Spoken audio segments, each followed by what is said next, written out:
ও যে স্বৈরাচার সৃষ্টি করছে এটা ওর উপহার, ও স্বৈরাচার সৃষ্টি করতে পারবে না। আজকে এই নুরুল হুদার কি অবস্থা দেখছেন, কি অধপতন। জনগণ তাকে খুঁজে বের করে আনছে এবং গলায় জুতার মারা পরিয়ে দিছে যে ভবিষ্যতে যারা নুরুল হুদা হতে চাইবে তাদের অবস্থা এরকমই হবে, হয়তো আগে নয়তো কিছুদিন পরে। দেশে নতুন স্বাধীনতার পরে স্বৈরাচারের দোসর ৩০০ এমপি মন্ত্রী স্বৈরাচার সহকারে গা টাকা দিয়েছিল এবং পালিয়ে গিয়েছিল।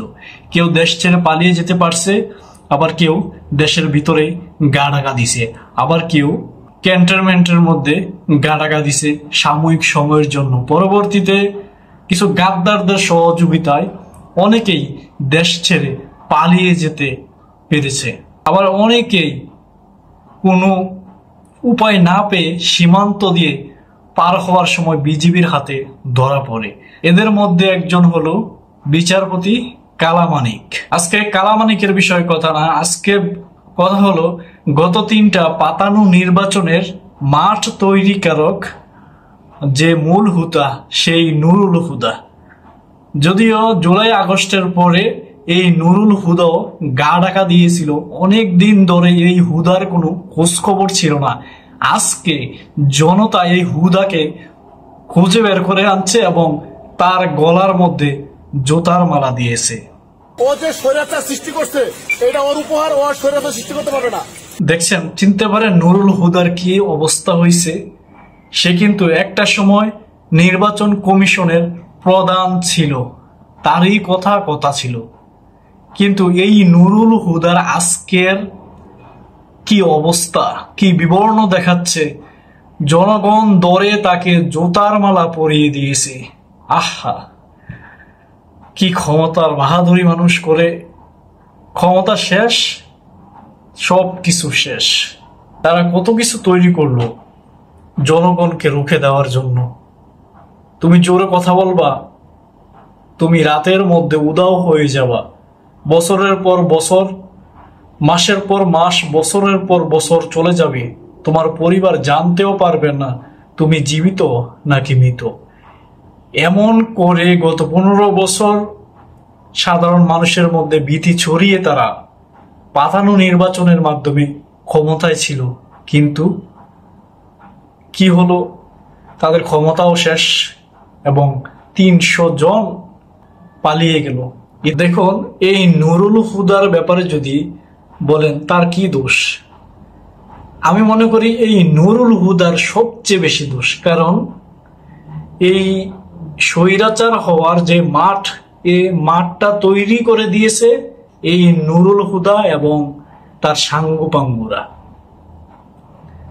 কিন্তু এই গোবরের মধ্যেও কিন্তু একজন পদ্মফুল ছিল, যিনি ইতিমধ্যেই মহান রবের ডাকে সাড়া দিয়ে চলে গেছেন, নির্বাচন কমিশনার মাহবুবুর রহমান। আল্লাহ ওনাকে ব্যস্ত নসিব করুক। আজকে এই নুরুল হুদার কি অবস্থা দেখছেন, কি অধপতন। জনগণ তাকে খুঁজে বের করে আনছে এবং গলায় জুতার মারা পরিয়ে দিছে যে ভবিষ্যতে যারা নুরুল হুদা হতে চাইবে তাদের অবস্থা এরকমই হবে, হয়তো আগে নয়তো কিছুদিন পরে বা কয়েক মাস পরে বা কয়েক বছর পরে। কিন্তু তুমি নুরুল হুদা হলে তোমার শাস্তি অবধারিত। তুমি শাস্তির বাইরে কোথাও লুকিয়ে যেতে পারবে না। যেখানেই লুকিয়ে থাকবা তোমাকে জনগণ ধরে এনে শাস্তি দিবে। আজকে এই নুরুল হুদাকে দেখে মানুষের শিক্ষা নেওয়া উচিত। একটা সময় এই নুরুল হুদার কথাই কথা যে নির্বাচন এরকম হবে, এরকমই হবে, এরকমই হয়েছিল। এই নুরুল হুদাই স্বৈরাচার হওয়ার মাঠ তৈরি করে দিয়েছিল। আজকে এই নুরুল হুদা কোথায় পালিয়েছিল পুরো 1 বছরের কাছাকাছি। সর্বশেষে তাকে খুঁজে বের করছে পাবলিক, যে কোনো ভাবে হোক তাকে খুঁজে বের করছে এবং তার গলার মধ্যে জুতার মালা পরিয়ে সতর্ক করে দিচ্ছে, ভবিষ্যতে যারা নুরুল হুদা হতে চাও তুমি তার থেকে শিক্ষা নাও, তুমি তাকে দেখো এবং তার এই ভিডিওটা দেখো। তুমি নুরুল হুদা হইও না, তুমি সৎ ব্যক্তি হও, তুমি নুরুল হুদা হতে যেও না। নুরুল হুদা হলে তোমারও অবস্থা এরকমই হবে, হয় আগে না হয় পরে। তো আজকে নুরুল হুদাকে দেখে চিন্তা করলাম, আহারে ক্ষমতার বাহাদুরি, কি একটা অবস্থা।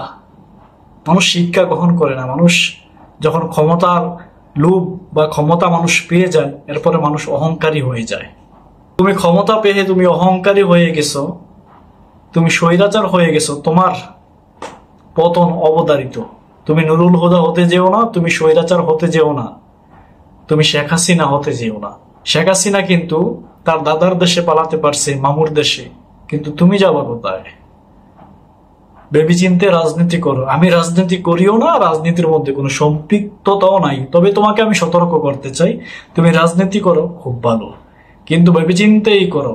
তুমি এমন কোনো আকাম করো না যার কারণে মামুর বাড়িতে পালাতে হয়, কিন্তু তোমার তো মামুর বাড়িও নাই, তুমি যাবা কোথায়? তুমি পরে পরে দেশের ভিতরেই মাইর খাবা এই নুরুল হুদার মতো।